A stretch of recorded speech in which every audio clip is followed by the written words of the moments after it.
I'm gonna find my way. Say I'm gonna find my way. Find my way. What's up, brother? Can you hear me a little bit better now? I hear you great, sir. I hear you great. Love your shades also. Yeah, man. These are the vintage Porsche. Vintage Porsche? Yeah, what you doing? Some dealers? Yes. How you know? I collect frames, man. That's me. Oh, okay. Yeah, I love these glasses. Fit my face. It fit us round face men. Perfect. Yeah. You know, the aviator frame. This really works really well. It's a classic too, so they're really exclusive. You can't find them just anywhere. You got to go to almost like a shades dealer to find them sometimes. Okay. You know, these are joints Magnum PI used to wear and all the cats like that. Oh, okay. Listen, listen, it looks perfect on you. So you definitely, okay. I can tell a collector when I see one. When I can tell a collector. Yes, sir. I'll take that. I'll take that 1 for the 10. So let's get it, man. Let's go. Oh, let's get it. First thing I want to say, CeeLo Green, thank you for the opportunity. I know you could be anywhere else and you're giving me an opportunity to interview you, and I want to say thank you so much for that. You know what I'm saying? Because a person like yourself, I know you got a lot of things going on, and by you giving me a chance, I want to say, and that's the first thing I want to say is I appreciate you and thank God for you also. You're welcome, King. You're welcome. Thank you. So you got an album coming. Huh? I said thank you for having me on your platform. Oh yeah, thank you, brother. Thank you, brother, for everything. I see you got an album. Album will claim out June 26th. June 26th, yes. Yeah. So how's it doing for you right now? It's doing fairly well, man. Under the circumstances, I think that when you set out to do something distinctive, you know, and unique unto yourself, when you aspire and then you execute and you accomplish that feat, I believe that there is genuine success, you know, in that as well. You know what I mean? Yeah. So I feel like it was something that we wanted to not only create but to contribute, and we succeeded in that. You know what I mean? And so now it's about, you know, not only the product but now the product placement and getting it in front of the people, and that's where your platform comes in, man. Like when we're able to be expressive, you know what I mean? Like and introduce people to what we got going on. Oh, okay. Thank you. Listen, I read about you and I was looking up and I always listen to your music. I remember the first time I heard you, I heard your voice. Forget I saw you. When I heard your voice, I said, "Who's that?" And I was like, "Who's that brother from Atlanta, Georgia, coming out like that?" And then you was with the group and everything else, and I was like, "Man, this dude here is gonna." When I first heard that, this dude is really gonna blow if he does his own solo album. Not saying that you didn't blow when you was with Goody Mob, but I just know that you was holding that some talent back before you unleash it to the world how you really want to unleash it. And then I was like, "Yo," everybody said this guy's different. I said, "Man, he's more than different. He's unique." You know what? I appreciate that again, man. Like you're being too kind, but you know what? I think more so than I viewed it as something being contained, I viewed it as something that was being curated. You know what I mean? Yeah. And so all in its natural, organic time. You know what I mean? Like, you know, it all came into fruition. And, you know, I'm whole now. I'm whole. I'm everything I was ever meant to be. Okay. So I'm noticing now you got your real name on the album. Yes. You know, and then I noticed that all the other albums you pushed out, you had a character, or not a character, but an individual that you call that album. Now, is that your character, or what? I always want to understand that real quick. Well, before we set out to do the project, I was kind of contemplating a, you know, I have these points of where I want to be reinvented, in some kind of way. The last time I attempted it was when I did Gnarly Davidson, if you can recall the all Of course. gold. Yes. Yeah, you know what I mean?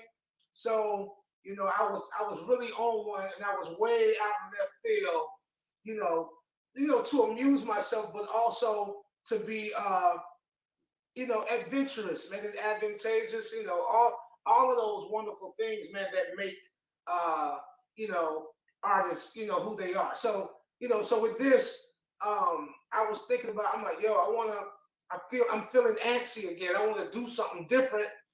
And I had considered doing a Prince move where I was not going to be referred to professionally any longer as CeeLo Green, but Gotcha.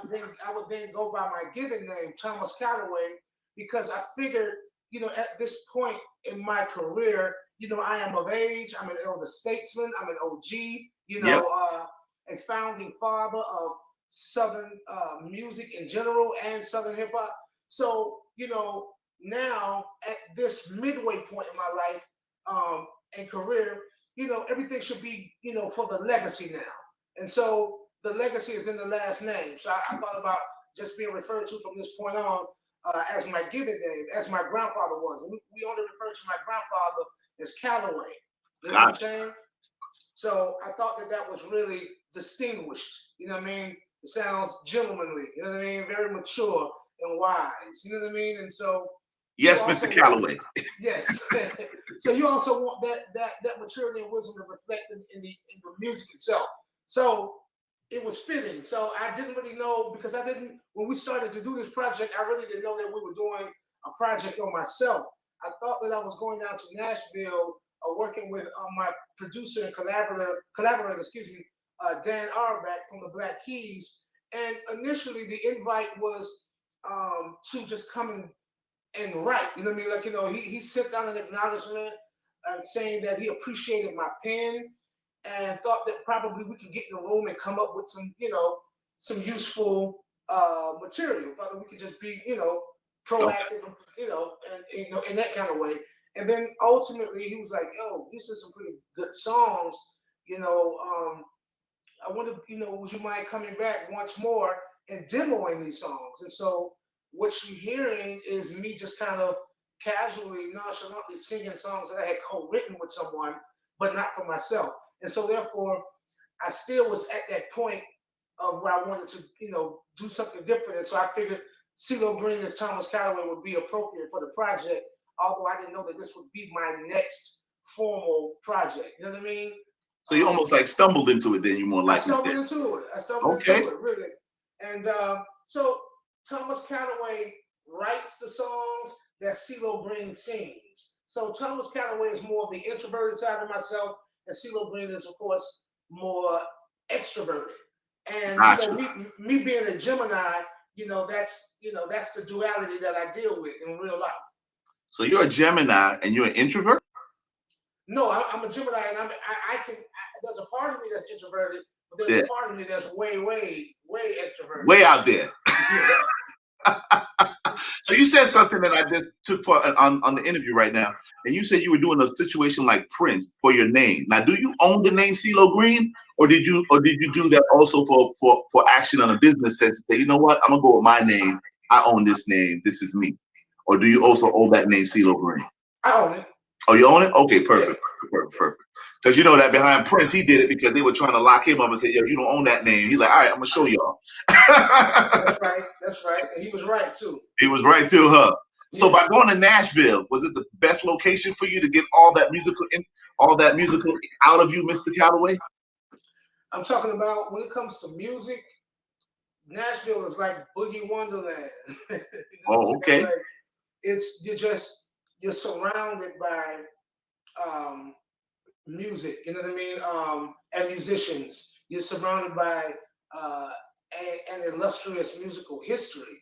Gotcha. And so many things that were birthed in Nashville, Tennessee. You know what I mean? And it's convenient for me because it's only like a 30-minute flight from Atlanta. So basically, we're like, country cousins. You know what I mean? Gotcha. So yeah. But no, I wanted to go down, and then plus, you know what I mean, like you have to seek it. You know what I mean? So I wanted to go out and kind of be shrouded. You know what I mean? Entrenched. In the atmospheric. Quality. And become a product of that environment. Okay. Well, with all the things going on right now, right? In 2020, how's 2020 treating you? Well, I gotta say that under the circumstances, and it's treating me fairly. You know what I mean? Okay. But I've had some definitely some real irreversible incidents, and personal affairs that have transpired. We've had losses. My wife lost her father and uncle in early March, not due to Corona, but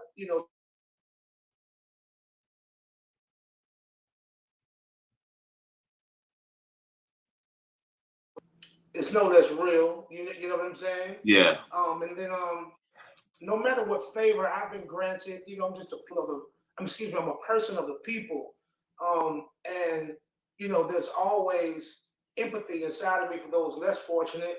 And so this moment of humanity and clarity allowed us to be reconnected with the Creator, introspective, meditative, and prayerful just about our lives, trying to be granted some discernment and some foresight for what's to come so we can be prepared to be right. You know what I'm saying? Okay. Be righteous. You know what I'm saying? And then also keep those in mind who need to be introduced to a faith. You know what I mean? Like to establish them and give them stability. You know what I mean? On an emotional and spiritual level. You know what I mean? And so, and then also, with music, it becomes essential work because people need music to get by.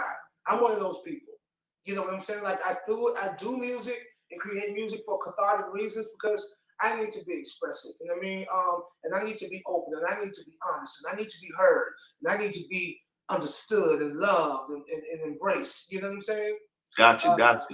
And that feeling is mutual for so many nameless, a multitude of people. You know what I mean? Like us all. I would safely assume us all. We all need it. You know what I mean? Like, and so fortunately for me, we had a project prepared that was all ready to go, and we released it in spite of the circumstance. And timely enough, it was in a period of time and a moment in time where people were stiller than they had been in God knows when. So people were able to be still enough, quiet enough to not only hear the project but really listen to it. You know what I'm saying? Gotcha. So my question to you sound like you could have been a preacher. Well, both my mother and father were both ministers. Oh, well, I hear it in you. Trust me. Yeah, I can hear it in you. It sounds like you got the sermon in you. I do. You do? Amen, brother. Amen. Amen, Mr. Calloway. Yes, sir. So question, when you were in the group Goody Mob, right, and you were transitioning to your solo career, how did that transition was like to transition straight into your solo career like that? Well, we just recently did an episode of Unsung. Sunday. Goody Mob is the essence of everything the South is about. Woke up and seen the sun sky. Everybody just got on there and just shot straight truth to you over dope air beats. Ego gets in the way. Different creative visions get in the way. If it works, then cool. If it doesn't, I'm going to do a solo album. It explains somewhat what the origins of the group and the way we came together. But I'll go into a little bit more detail. What happened was we all were homeboys. You know what I mean?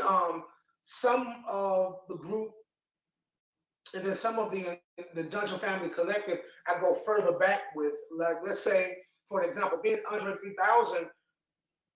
People may not know this, but we've known each other since the 3rd grade. You know what I mean? We've been friends that long. Yeah. Wow. And even going back to nursery school, Timo is like a big brother to me. For those who may not know, I'm the youngest member of Goody Mob. So with that, you know what I mean, like all of the big homies, like Timo grew up a street over from me. So I've known him all my life. We weren't hanging out there because he was about 3 or 4 years older, but I knew him, you know what I mean, from the neighborhood. So Okay. as time would progress, fast forwarding, we were introduced to organized noise through separate entities. My then former management took me to a place called the Dungeon. Oh, wait a minute. A homeboy of mine named Keith took me to the Dungeon first. So I went over. Oh, damn, let me go back a little more. So I hadn't seen Dre since elementary school. So 10th grade, we ended up bumping into each other again. We were both going to alternative school because we had both dropped out of high school. So for people who don't know, Dre is a Gemini too. So yeah. So his birthday is the 27th of May. Mine is the 30th of May. So we're really like this. So Okay. we bumped into each other, and it was like a day hadn't gone by. We started kicking it. He was like, "Yo, I'm doing music." I'm like, "Yo, I do music." Blah blah blah blah blah. So this is around the time when I almost became the 3rd member of Outkast. So with that, I remember them telling me about this production trio that they had, or had discovered them, and it ended up being organized noise. I'm like, okay, that's cool, blah, blah, blah. And it was like, yo, we about to get a deal and this, that, and the third. So anyway, fast forward, and my homeboy Keith, we're in Greenbrier Mall on the south side of Atlanta, Georgia.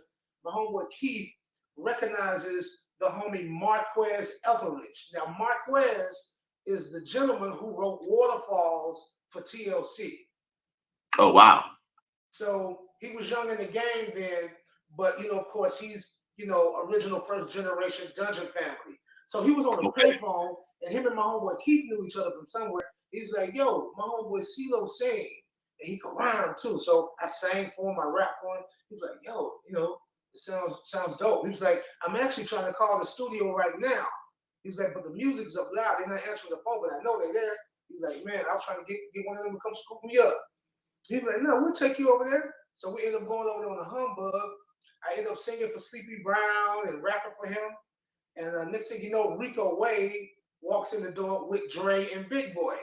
He's like, "Yo, that's my dude. That's my man CeeLo, who I was telling you about." And I was like, "Oh wow, this is crazy." You know what I'm saying? So it felt real good. It felt like home immediately. So we ended up kicking it the rest of that night. And then maybe like some months later, I ended up being managed by a couple of the other homies out of the neighborhood who was on some hustling shit, but they was trying to, parlay over to management. So, Gotcha. I showed them, we showed each other an opportunity. You know what I'm saying? Recognize potential in each other, and it was all good because we knew each other. So, they actually got turned on to my talent at a homeboy's cookout, and I was battling Cujo and Gip. So, I knew Gip, I knew Joe, and we had like a little friendly like a cipher, not even really a battle. You know what I'm saying? But the homie was like, "Oh man." So anyway, they started managing me, and I'll never forget this night. They came to scoop me up, and I guess they called themselves trying to show me, you know what I mean, like, show me the world, I guess. So they took me out to Jermaine Dupri's house, and we was there while he was filming the Crisscross video for Hold Tight with Supercat. Oh yeah, I remember that. Yep, so we was there. Holy, my baby. Yeah. So we was there. Tell me how you feel. Here we go. So after we split from there, we ended up, going to the dungeon again. So I guess it was having a function over there. When we got back over there, it was live. It was like cars lined up down the street. And I was like, "Damn, this place looked familiar." You know what I mean? So we ended up walking in the door, and it's the dungeon. I mean, I had already been there with the homeboy Keith. So I walked in the door, I'm like, "Oh man," I'm like, "I already been over here before." So, blah, blah, blah. And then, that's how the shit happened. So I eventually, man, these are long stories, so you got to excuse me. Nah, it's okay. It's okay. It's people want to know. The people want to know. All right, all right. So, I was being introduced to them as a solo artist. You know what I mean? So Yeah. I eventually moved over to the dungeon. And I gotta always acknowledge Rico Wade because it was his home. What's up? That, What's up? it was him Tell us how this whole thing come and together. his Question, mother we ain't and got a two lot of time, but sisters. briefly tell me how And this whole thing eventually, come together. me, We got Dre, tired. Big, We got tired of Big folks Rube, rolling a couple of things the in the other street. homies. It may end up being like 12 of us sleeping on the floor. You know what I'm saying? Smoking all day, music loud all day and night, 24 hours. Like sometimes the beat machine might have a beat and it might not stop. You know what I mean? Like 24 hours a day. So we was in constant music mode. You know what I mean? Yeah. And, just kind of breaking out and you always got lyrics and just just a real. It was really real and rugged, but it was also very colorful and conducive to you know what we was aspiring to do. You know what I mean? So we Gotcha. all lived. We all lived there. And long story short, I ended up getting a job. Oh, as a matter of fact, nah, no. Okay, I ended up getting a job somewhere, and me and my cousin Floaty, we was working at the airport. And I'm telling you, bro, we had a real Crush Groove moment. For all y'all old heads, y'all got to know something about Crush Groove. So it was the moment to where we heard Players Ball on the radio while we were having lunch at the job. We was like, oh shit, you know what I'm saying? So hold on. I didn't mean to cut you off. You was at work listening to your song get played while you were on a break. No, we hadn't even recorded nothing yet. Okay. Gotcha. All right, so this was when Outkast first got their shot. Gotcha.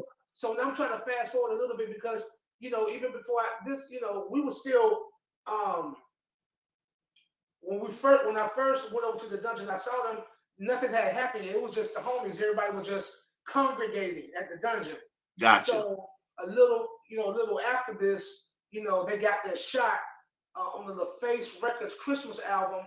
Play Us Ball was featured, and it became a single off of that project, and everything blew from there. So we heard it, and it was around. I had to get a job, man, because it was seasonal. It was like Christmas time. Like we're trying to get some money. You know what I mean? Gotcha. But ended up walking off the job.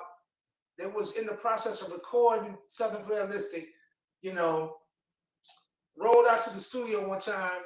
It was Boss Town there. Bobby Brown owned it, but now Outkast owns it, and it's Stankonia Studio. So then it was Boss Town, owned by Bobby Brown. So we went out to Boss Town. One thing led to another. I ended up doing my verse to Get Up, Get Out, which was a song I was featured on. But we always featured on different songs. Me and Git was on Get Up, Get Out. Cujo and Tebow were on another song called Call of the Wild.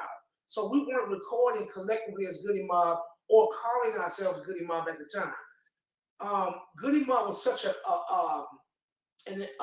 powerful entity that before we called ourselves the Dungeon Family, the collective was known as the Goody Mob. We all were the Goody Mob.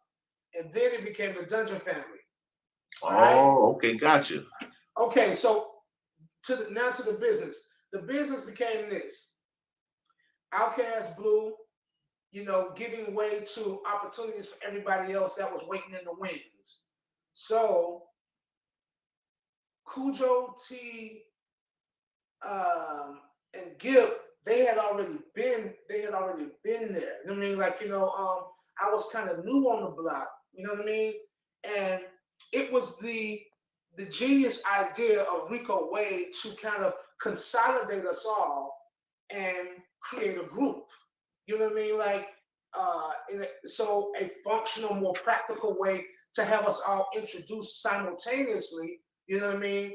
And we could go from there. You know what I mean? So gotcha. That's what it was, man. So, but then, fortunately for us, man, like, Goody Mob, ended up stumbling upon its own synergy, its own significance and success. You know what I mean? And so therefore, we went on to have 3 consecutive gold albums and a stellar career, very critically acclaimed, a little commercially underwhelming because, what our content was, you know what I mean? But, like no less significant, you know what I mean? Like, and no less beloved, so it just got to a point of where, all right, after 3 albums, it's like, okay, you know what I mean? Let's venture out and try these other things that we initially came aboard to do. And that's really all that it was, you know what I mean? But unfortunately, at the time, at that breaking point, we were having some creative indifference. And that's pretty much what it was, you know what I mean? And so, but that was really kind of like all of the incentive that I needed to go ahead and just, bust a move, you know what I mean? One that I had intended to do, initially anyway. So it was no love lost. And then when the transition of you going to starting a solo career, what label were you getting distributed from? What label were you on at the time? So I ended up getting a deal with Arista Records. So me and Big Gip both got solo deals, with Arista. Then the face closed down, and I put out the first album with Arista, and the second album was kind of met with some, was hindered because Arista Records then closed down too, but L.A. Reid, who was co-founder alongside Babyface of the Face Records, he had, graduated to a promotion and position at Arista. So he brought us over, and gave us that opportunity along with his opportunity, there. Gotcha. So, then I went over to Priority Records for a short stay, you know what I mean? And I wasn't really familiar with their infrastructure, and L.A. Reid was pretty much like my godfather. So Priority Records asked me, did I want to either, be released from my contract because like the terms were up, I could have renewed with them and went on with them, or just, bow out of the deal altogether. And I walked away from Priority Records. And so I was a free agent for, a few years, you know what I mean? And then I said, you know what? Maybe I don't really want to do the artist thing. Maybe I just want to be a writer and a producer, because people may not know that I produced my debut album, CeeLo Green and His Perfect Imperfections. I produced it, completely. So stuff like Closet Freak and Getting Grown and all of that stuff I produced. You know what I mean? So while I'm in this free agency zone and space, I started writing and producing and kind of working with different artists and collaborating. And I met a young lady by the name of Tori Alamaze, and I initially wrote and produced a record called Don't Ya for her. And so we white labeled this record. It was becoming this underground smash. Universal wanted to give her a deal, and they gave her a deal. Unfortunately, it was short-lived. It was a lot of friction. You know what I mean? It just didn't work. It wasn't friction with who? Friction with the label or friction with you? Friction with the artist and the label. The artist and the label. Okay. It's basically business. I wasn't even so involved in it. I couldn't even really discuss in detail. Just generally, they weren't on the same page and it didn't work out. But as the writer and producer of this particular record, we had a separate conversation, and they were like, "Yo, unfortunately, this is not working out with the artist. She wasn't signed to me. She's just a friend of mine, and we just kind of lucked up on this record, basically." Gotcha. And they called me and they said, "Yo, we want to keep the record though. We think this record could really be a big smash." And I was like, "Okay." He was telling me about the Pussycat Dolls. So this is Doug Morris, head of Universal. Y'all go Google him, man. He's a oh yeah. He's a boss. this boss hitting my line, man. You know, he like, yo, check out the Pussycat Dolls. They got a Pussycat Dolls lounge in Vegas. We poured a lot of money into them, but all they pretty much do is covers of standards like, you know, these boots are made for walking or Tainted Love or, you know, stuff that you would do in a Vegas review. Yeah. And so he said, I think this record would really work on them. And I was like, yeah. So I looked at the picture of them. I saw Nicole Scherzinger, and I think I'm probably mispronouncing her last name a little bit. But anyway, I said, okay. She know who you're talking about. Oh, yeah. Nicole, that's the homegirl. So this is a great day. This is a life-changing day in my life. So I'm on the phone with Doug Morris. I'm like, okay, let's do it. He said, okay. He said, you think you be willing to do this? I said, yeah, let's go for it. You know what I mean? He said, okay. They're signing Interscope Records, so I'm going to put you on the phone with Jimmy Iovine. So Interscope Records is a subsidiary label under Universal Music Group. So Gotcha. I hang up with Doug Morris, you know what I'm saying, like, who is basically Sosa, you know what I mean, to get another phone call right after that from Jimmy Iovine, who's basically Tony Montana. You know what I'm saying? So, he's like, bosses on top of bosses. Yeah. Yo, I'm telling you, this is the most power broken day of my professional career. I was like, yo. So they was like, yo, so Doug says you're down to do this. I said, yeah, let's do it. He said, okay, I'm gonna have my sister call you. So his assistant Bing called me. He said, okay, so would you be free to get on a flight, let's say 7:30 p.m.? I'm like, this might be one something in the afternoon. I'm like, yeah, like, let's do it. It was ready to go. So they put me right on the plane. He said, like, would you need anything when you got out here? So I looked at the picture and I saw that she either looked Spanish or Hawaiian or Dominican. I didn't really know what she was, you know. So I said, like, yo, give me some Spanish guitar. And then I thought to myself, okay, since they was doing the Vegas review, I said, give me some horns.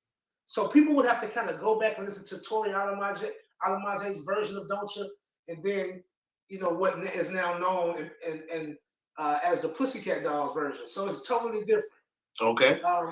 So I went to LA, went to the Interscope studios, beefed it up, you know what I mean? Like put the horns and the guitar on there, and, you know, oh, I got another dope part of it too.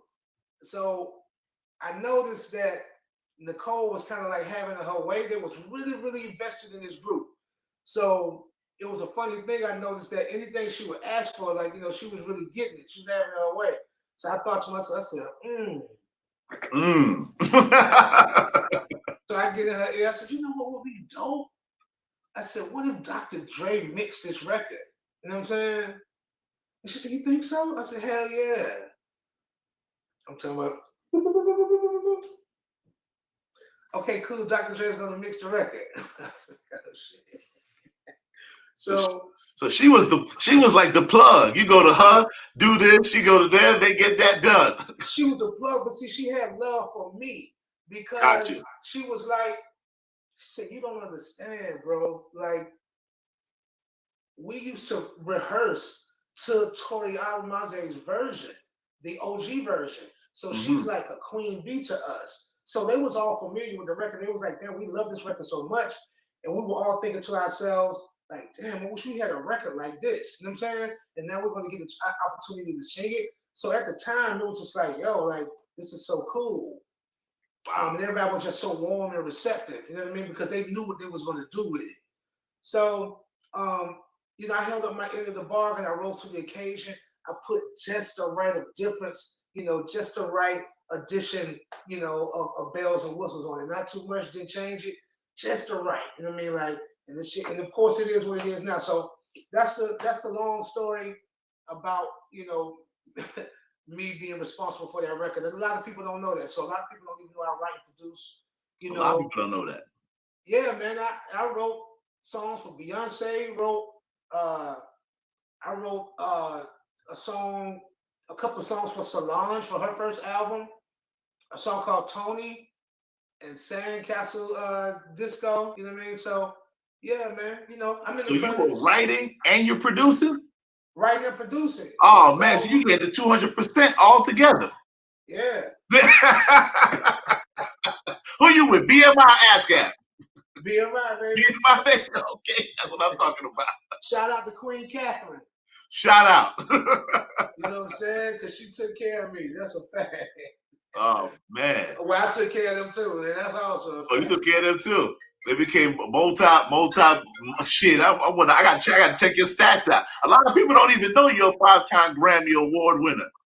A lot of stuff they don't know about you. They just see you and say that's just CeeLo Green, whatever. They don't even know everything you've done, actor, philanthropist, everything about you. Let the people know. Let the people know. I'm off the chain, man. You feel me? Like I'm definitely dynamic in that regard and multifaceted, and you know, it's two things you gotta do. You know what I mean? Like you gotta do what you can, and you gotta do what they can. Exactly. So with the industry the way it is right now, how you like the industry in 2020? Like how was it for you when you was in it?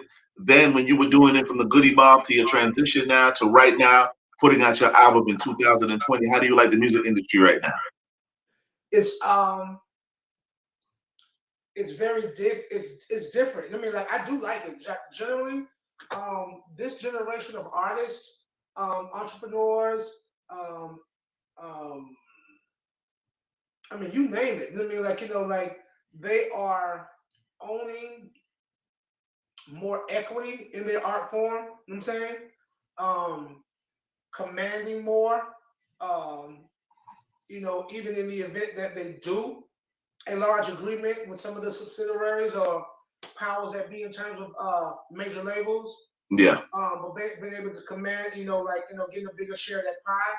And you know, it's basically a revolution that is taking place. You know what I mean? A revolution in terms of our access, you know, our ownership, you know, and our ingenuity, because like technology, of course, that advancement, you know what I mean? Streaming networks, you know what I mean? You feel me? And so on and so forth. So it's like a 20-lane expressway, man, of HOV lanes. You feel me? Like there's so many ways to get to it. You feel me?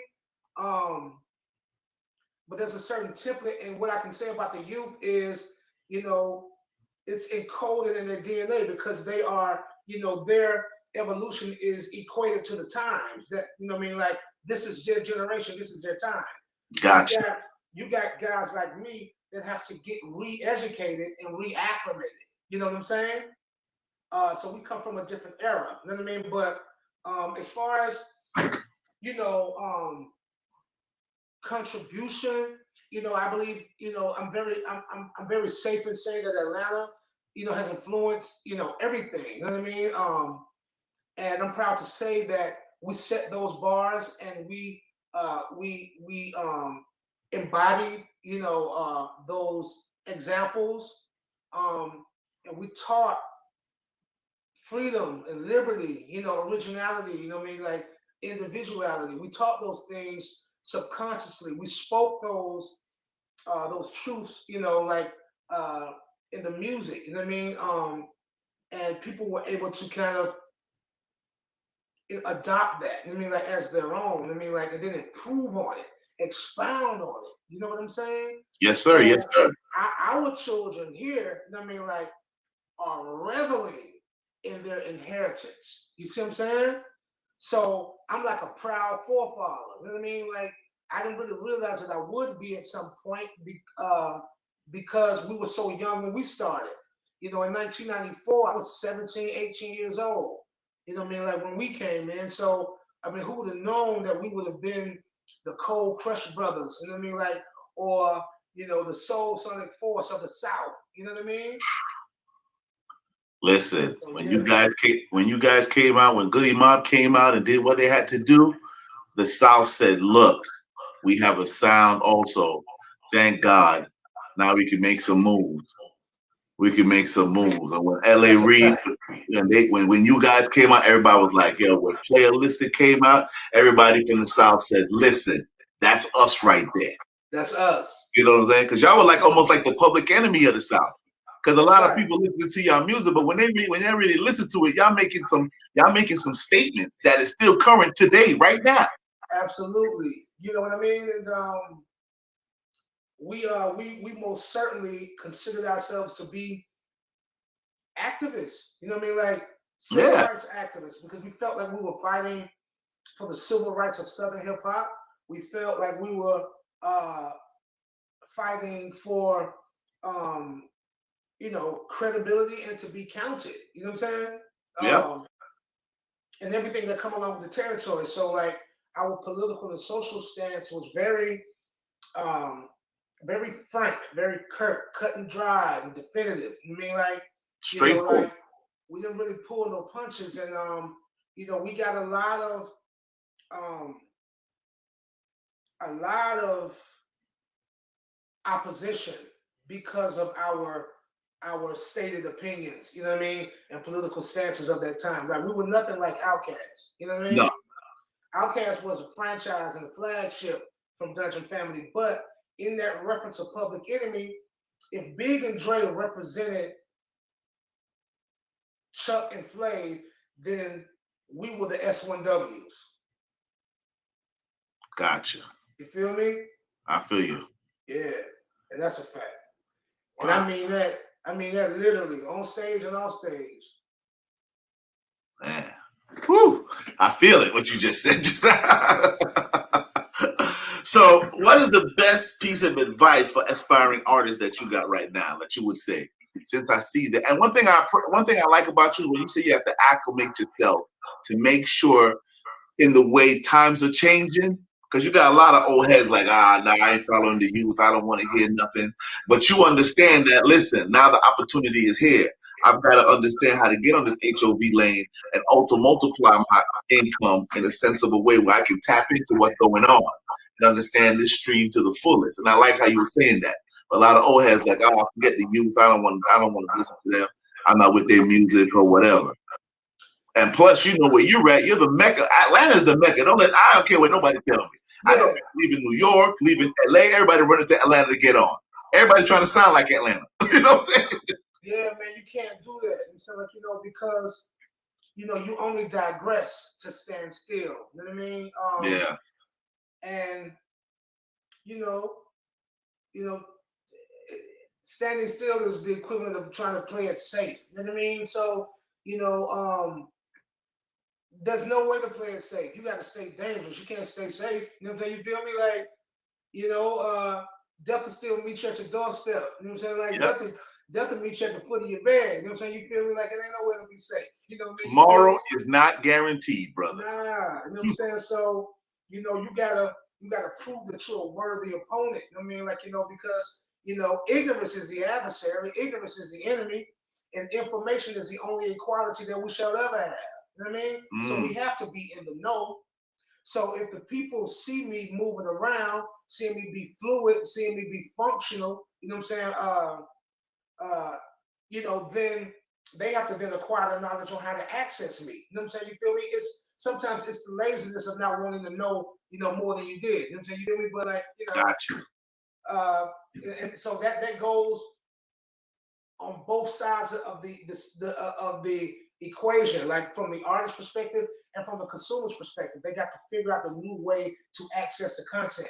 But I was going to say something about the Generation 2 now. Again, for what it's worth, and ultimately, yes, I do respect and appreciate and celebrate. You know what I mean? Like there's a lot of the content that I don't necessarily condone simply because I'm an older, wiser, more mature, seasoned artist, elder statesman, and I've always been about a certain, conduct, you know what I'm saying? Like, and correspondence in the way that we convey, and what we felt like was necessary in our time.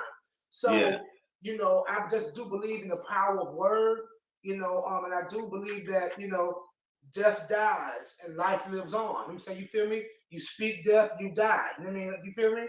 And so I think that's why that's happening so unfortunately and so prematurely for some of our young hopefuls. You know what I mean? Too many of our young hopefuls. And So, I do understand that it's realism. You know what I mean? I do understand the way that art imitates life and how you become the product of certain environments. But you don't always necessarily have to be the product of an environment. You know what I mean? Like you can internalize an environment and you can be the product of your own imagination. You know what I mean? Like if you insist and if you persist. You know what I'm saying?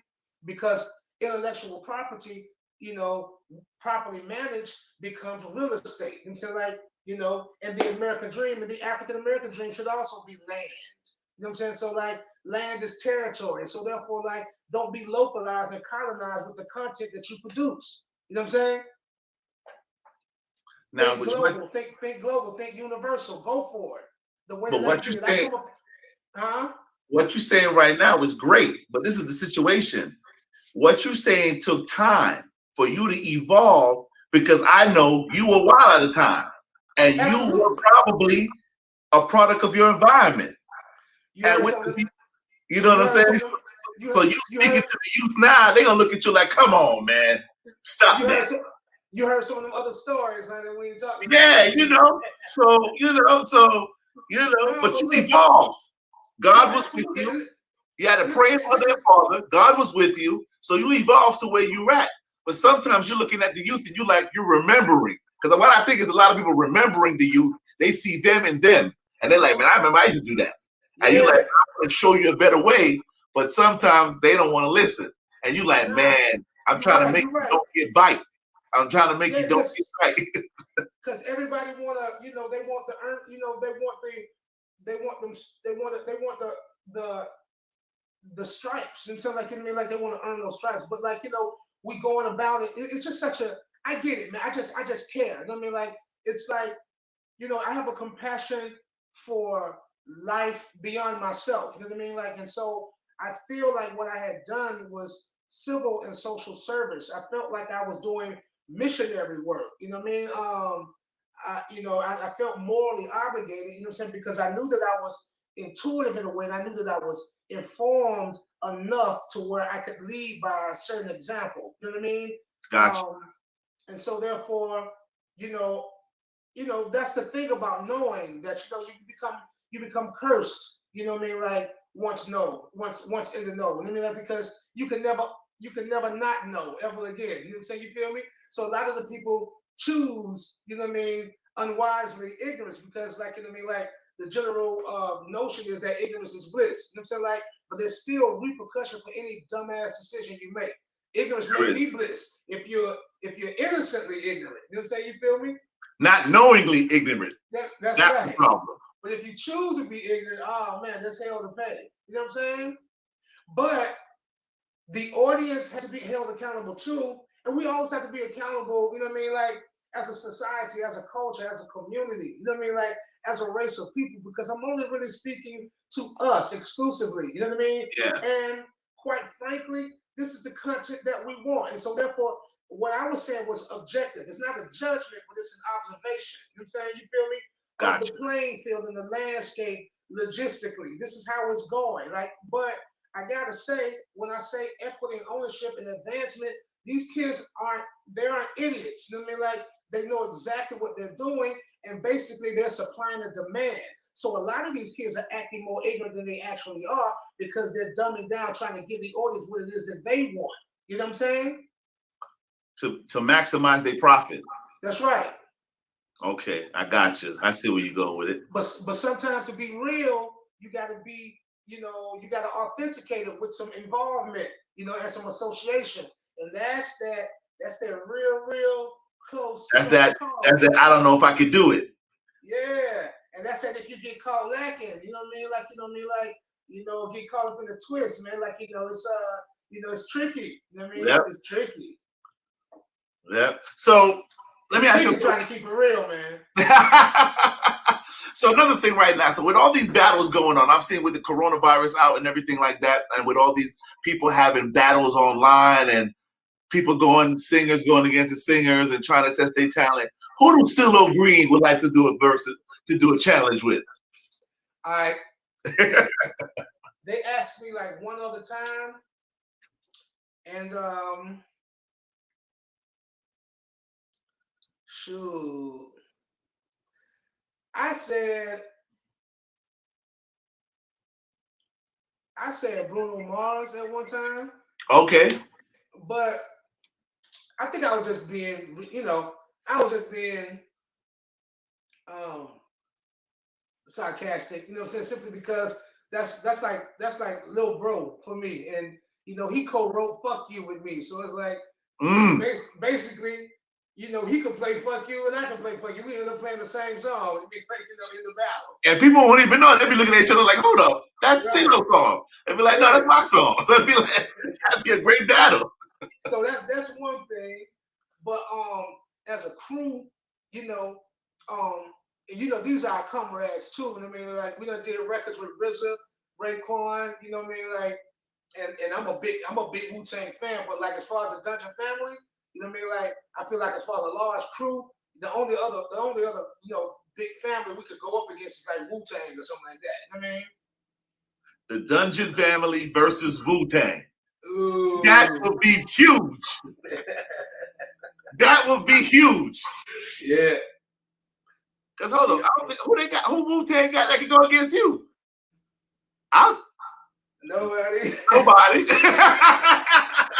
But see, that's the thing. See, this is what's so dope about the Dungeon family, man. Like, I gotta say, you know what I'm saying? Like, all due respect. I mean, like, and now I'm really okay. So basically, I was about to say that this is a caveat. You know what I mean, like, but Dungeon family, bro, like, man, we factually, statistically, you know what I'm saying, we are the most successfully commercial and critically acclaimed crew that has ever walked the earth. You know what I mean? Yes, you guys are.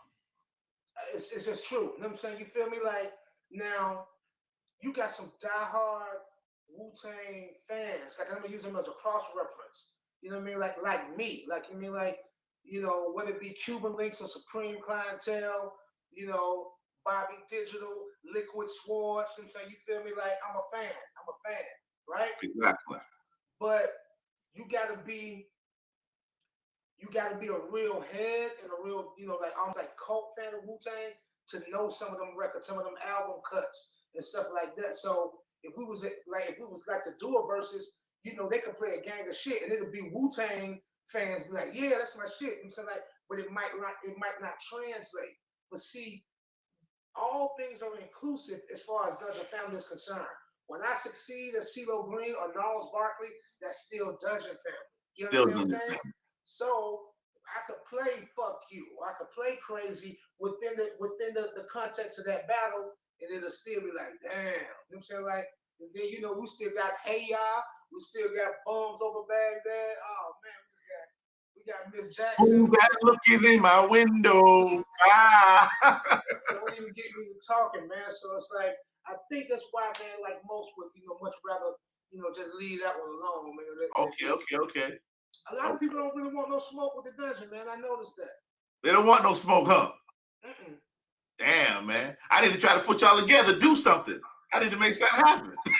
Man, right before everything popped off, man, we had just done a successful southeast leg of the Dungeon family tour. We were just about to do a West Coast run, man. Like, everything kind of, everything, went left. You know what I'm saying? But hopefully in the near future, you know what I mean, that things will resume back to some state of natural, you know what I'm saying, like, or normal. But then again, I don't want everything that once was to come to return just as it was. You know what I'm saying? You feel me? Like, this was an opportunity to improve and to evolve. You know what I'm saying? You feel me? Like, and expound upon who you are as an individual, you know what I mean? Like a man, woman, you know what I mean? Like, whatever, man. Like, if you didn't grow from this, then you wasted an awful lot of time. You wasted a grand opportunity. Listen, brother, this was like the earth in itself. God and the earth got together, made a deal. I said, this is what we got to do. Because we need to slow everybody down so we can figure everything out. And when I tell you I figured a lot after 4 or 5 months, man, and I can imagine like someone like you figured out a lot going on now and different ideas and like, okay, this is how I'm gonna put all this stuff in perspective now. And I'm like, yo, because I know God in the universe, God and Mother Nature, they doing what they gotta do. It's beyond us. So when they get all back going again, and the outside opens up the way it got to open up, it's going to be totally different ways, totally different attitude, totally how we move and everything.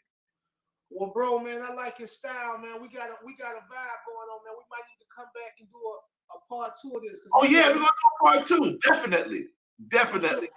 I'm sure we can get some cognac, man, to sit around and chop it up all day, man. All day. They pushing me, man, to go do my other thing, man. So like, I'm a salute you, say thank you, man, like for the opportunity. Thank you so much, my brother. Much love to all of everybody that's tapped into your line and your community. Yep. And I hope they enjoy themselves today. And so thank you again. And I'm gonna be bringing you down when it's open back up. I'm gonna bring you down to Palm Beach County and chill out and do what we got to do together. Let's get it. I'm saying that'll be on me. Huh? Oh, and y'all can follow me on Instagram at CeeLo. You don't even know how to do all that stuff. Yeah, tell them, CeeLo, where we gonna follow you at? What's your handle? Give me all your handles. At CeeLo Green. What else? That's it. That's it. That's it. I think that go across the board, man. Twitter, Okay. IG, Facebook, all that. All right. Thank you, CeeLo, for the opportunity again. God bless you, and may your album do great. And I can't wait till the outside opens up so I can bring you down to Palm Beach County so we can meet up and have a ball of a time. On Sure, a level. Let me know. You already know. God bless. All right, King. Yeah.